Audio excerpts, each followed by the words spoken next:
clip on global trends and internationalisation. My name is Professor Martin Grimmer and I'm the Deputy Dean of the Tasmanian School of Business and Economics, and I'm the Discipline Leader for Marketing in the school. The material for the slides in this clip has been prepared by one of our staff, Dr. Gemma Lewis, who works with some of the staff in TIA on value chains. This clip is designed to provide an overview of internationalisation and trends in food consumption and production. The figure in this slide points out some of the features of the global operating environment for businesses. In the outer blue box, you can see the wider issues relevant to the global environment, namely the presence of global competition that is going to be greater and at a different level than simply national competition. In addition, there are going to be trends and market forces that are different on a global scale from what we find at the national level. For both transnational companies, meaning operating in two countries, and multinational companies, operating in many countries, there becomes a level of independence in their target markets across the different countries in which they operate. This means that they have to consider for each country in which they operate the target market environment. Going further into the figure, the yellow box highlights some of the factors that have to be taken into account when considering the more specific target market environment, including local competition, as well as the level of acceptable foreign direct investment in a given country. Some of these factors are summarised in the text on the left-hand side of the slide. For example, what is the political system? Is it collectivist versus individualist in its orientation, or democratic versus more totalitarian in its constitution?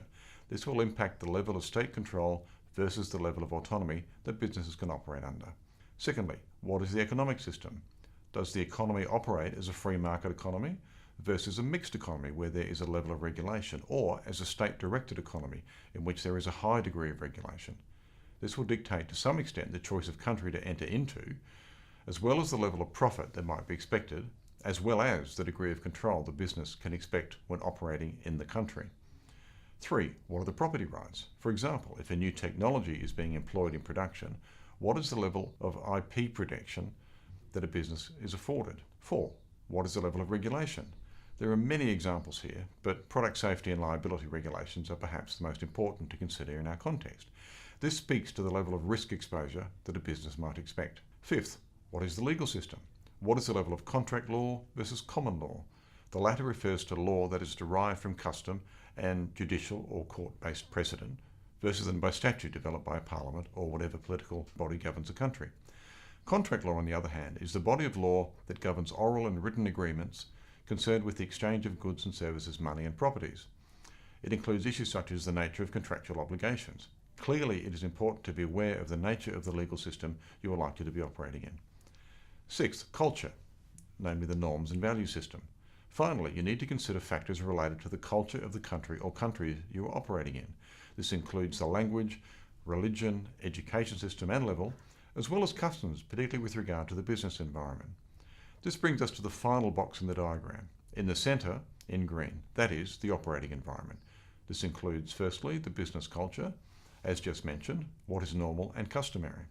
Secondly, regulation, as mentioned above, but more specific to the business, to the particular business, for example, regarding importing and tariffs. Thirdly, cost, pricing strategy and exchange rates, which will impact upon profitability. 4th, company skills, that is the level of local versus expatriate labour, as appropriate.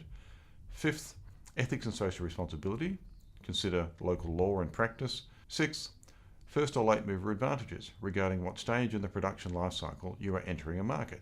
This relates to our previous module on competitive advantage, in that a differentiation strategy might be taken if you are a first mover, and a cost leadership strategy might be taken if you are a late entrant. Let's now turn to some of the trends that are emerging in global food production and consumption. There are 4 overall trends that I would like to highlight, one of which I'll go into in more detail on the following slides. Firstly, GMO labelling, genetically modified organisms, or GMO labelling, is a matter of concern increasingly amongst consumers in their 20s and 30s. Consumers want to know what's in their food, and increasingly its provenance. Ironically, the concern is not so much related to food safety, evidence suggests that GMO foods are quite safe, but to do with the fact of modification, which consumers don't like. The second one is sustainability awareness, with more over the next few slides. Consumers are also concerned about how their food is produced, and there are many aspects of this, including how much land and water is used, how much is thrown away, the distance between production and consumption, namely food miles, as well as other issues about producer, worker and animal rights. Thirdly, technology growth. To make food more quickly and in more places and improve shelf life, technology plays a very important part. Technology can also assist with problems of sustainability and nutrition, which brings us to the fourth point, that is nutrition. There is also increasing interest in healthy food. For example, I Quit Sugar campaign, gluten-free, gut-healthy foods, lower alcohol drinks, and related campaigns. Obesity is an increasing issue, not just in Western countries. Let's turn to looking at one of these trends in more detail, namely sustainably produced or ethical foods.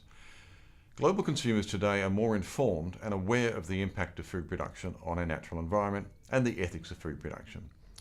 One of the better researched reports, that is the Ethical Consumer Market Report, which comes out annually, it is shown that in the UK, spending on green goods and services has grown by 52% in the 5 years to 2013.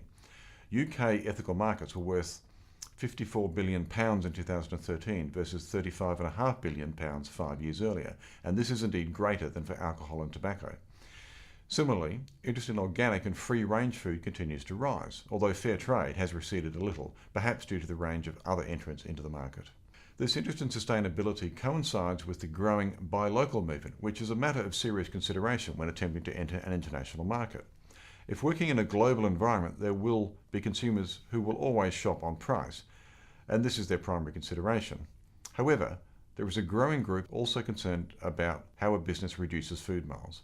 Other examples of foods that are said to be more ethical include cage-free eggs, free-range eggs and meat, grass-fed beef, halal certified, organic certified, fair trade chocolate and coffee. A different food trend concerns the issue of convenience, which is in some respects in contrast to the trend that we've just been talking about. A significant group of consumers, perhaps more in the West, are buying on the convenience of chilled, ready-made salads, meats, meals, cut fruit and vegetables and so forth, sold in fresh meat and fruit and vegetable sections of supermarkets, or indeed delivered to the home. Indeed, the Amazon Group are opening a line called Amazon Go, which is a new grocery store concept where you choose items and leave without waiting in line to pay. This requires a very effective distribution system. However, where these networks exist in the US, the UK and Europe, Amazon is gaining ground. The issues of convenience supports the trend towards a busy life, less eating out, as well as the desire for healthy food and not fast food. Consumers can now buy ready meals at normal retail outlets rather than buying from traditional takeaway outlets. This line of discussion brings us to the final slide, which is about global retail trends. I've already mentioned Amazon, which as a matter of interest is set to enter Australia in either late 2017 or in 2018. Another trend is towards so-called grocerants, a grocery store crossed with a restaurant. Popular in the UK and US and Europe, and growing in Australian cities and urban areas, consumers can buy restaurant-style meals and products, or even sit down and enjoy a drink or meal while an employee fills out their shopping list. One of the most well-known examples of this retail format internationally is Eataly, which is in the northern Italian city of Torino, or Turin.